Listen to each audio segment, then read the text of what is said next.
Look, I don't know who needs to hear this, but it is almost 2026 and some of y'all are still trusting Uber Eats like it's a 5-star concierge service.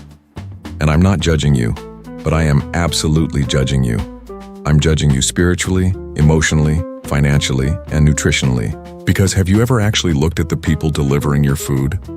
Have you ever taken a second and really observed them like a responsible adult who loves their organs should? And have you ever asked yourself one simple question? Should anything I plan on putting inside my body ever be in their possession first? Because the answer is no. It's always no. It's a universal truth like gravity or the fact that McDonald's Sprite tastes like electricity. Let's talk about the journey your food goes through before it even reaches your lips. First, your meal gets harvested on a field you've never seen, shipped to a processing plant run by 3 people who are already on their last nerve, handled by somebody who definitely sneezed directly into the air hoping nothing important was around.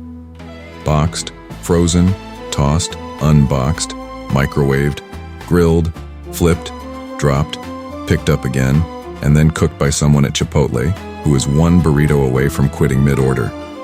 Your food has PTSD before you even click place order. And after all that trauma, you hand it off to a stranger who looks like a side character from a cautionary tale. Let's break down the selection. You got the default Somali driver pulling up in flip-flops, holding your food like it's a side quest he never asked for. You got the default hood dude with half his hair braided and the other half still waiting for the stylist, wearing Crocs that fought in a war nobody won. The default Asian driver who looks like he paused a nap, sighed heavily, grabbed your fries, and mentally promised he would never accept another order. Yet here he is.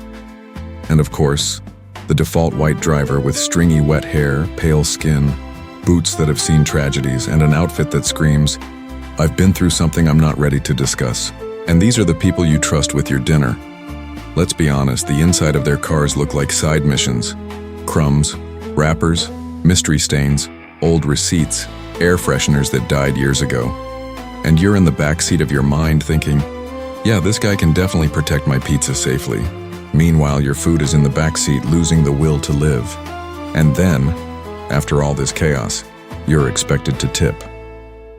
The emotional manipulation in that tip screen should be illegal. You click checkout and suddenly your phone is like, would you like to tip 3? 5 bars? Your entire paycheck? Your soul?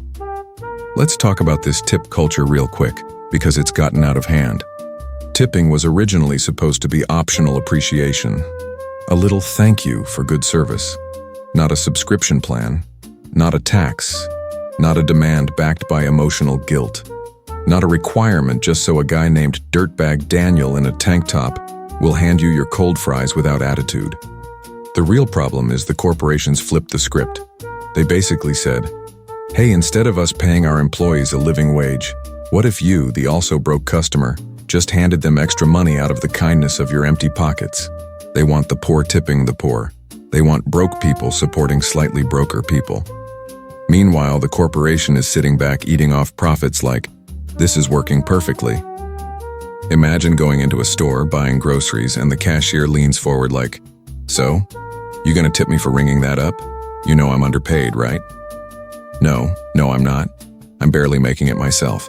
I can't be out here donating like I'm running a charity foundation.